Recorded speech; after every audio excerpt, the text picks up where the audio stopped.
সমান্তরালের পক্ষ থেকে আমি ইব্রাহিম সবাইকে সাদর আমন্ত্রণ জানিয়ে শুরু করছি এখনকার এই আলোচনা। এই আলোচনার বিষয়বস্তু হলো গণতান্ত্রিক রাষ্ট্রে মানবাধিকার সংরক্ষণ। মার্কিন জাতীয় নিরাপত্তা উপদেষ্টা জ্যাক সুলিভান ধর্ম নির্বিশেষে সব মানুষের মানবাধিকারের প্রতি সম্মান দেখানো ও তা সুরক্ষার ক্ষেত্রে আমেরিকার প্রতিশ্রুতির কথা ব্যক্ত করেছেন। একটি গণতান্ত্রিক বাংলাদেশের জন্য যুক্তরাষ্ট্রের সমর্থন অব্যাহত রাখার কথাও তিনি নিশ্চিত করেছেন।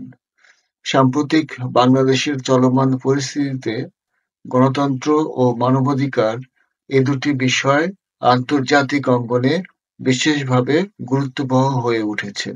এই আলোচনা শোনার পর যে কেউ একটি গণতান্ত্রিক রাষ্ট্রের মানবাধিকার রক্ষার নিশ্চয়তাগুলো ব্যাখ্যা করতে পারবে। একটি গণতান্ত্রিক রাষ্ট্র নাগরিকদের জন্য নানাভাবে মানবাধিকার নিশ্চিত করে থাকে, যেমন সংবিধান ও আইন প্রণয়ন।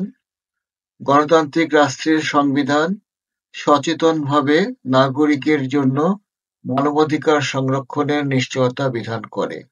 এছাড়া মানবাধিকার সুরক্ষার জন্য রাষ্ট্র বিশেষ আইন প্রণয়ন ও মানবাধিকার কমিশন গঠন করে।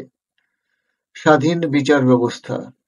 গণতান্ত্রিক রাষ্ট্রের স্বাধীন ও নিরপেক্ষ বিচার ব্যবস্থা মানুষের অধিকার লঙ্ঘনের বিরুদ্ধে কার্যকর প্রতিকার নিশ্চিত করে। বিচার ব্যবস্থা মানবাধিকার লঙ্ঘনের বিরুদ্ধে প্রয়োজনীয় পদক্ষেপ নিতে পারে। প্রভাবমুক্ত গণমাধ্যম। গণতান্ত্রিক রাষ্ট্রের মুক্ত গণমাধ্যম মানুষের মতামত প্রকাশের স্বাধীনতা নিশ্চিত করে এবং মানবাধিকার লঙ্ঘনের বিরুদ্ধে জনসচেতনতা বৃদ্ধিতে কাজ করে।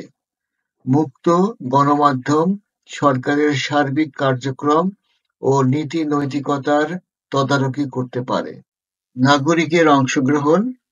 একটি গণতান্ত্রিক রাষ্ট্রের জনগণ নির্বাচনের মাধ্যমে তাদের প্রতিনিধিদের নির্বাচন করতে পারে এবং সরকারের কার্যক্রমে সক্রিয়ভাবে অংশ নিতে পারে। এতে সরকারের নীতি ও কার্যক্রমে জনগণের ইচ্ছা ও অধিকার প্রতিফলিত হয়। মানবাধিকার সংস্থা। একটি গণতান্ত্রিক রাষ্ট্রের স্বাধীন মানবাধিকার সংস্থাগুলি নিরপেক্ষভাবে কাজ করে, যা মানবাধিকার লঙ্ঘনের বিরুদ্ধে প্রচার ও প্রতিকার নিশ্চিত করতে সহায়তা করে। তারা নির্যাতিতদের সহায়তা ও ন্যায় বিচার প্রাপ্তির পথ দেখায়। এই উপায়গুলির মাধ্যমে গণতন্ত্রে মানবাধিকার নিশ্চিত করা সম্ভব হয়। তবে শুধু সংবিধানে ও আইনে লেখা থাকলেই রাষ্ট্রে মানবাধিকার নিশ্চিত হয় না। মানবাধিকার সুরক্ষার জন্য সেগুলোর কার্যকর বাস্তবায়ন এবং সামগ্রিক জনসচেতনতাও জরুরি।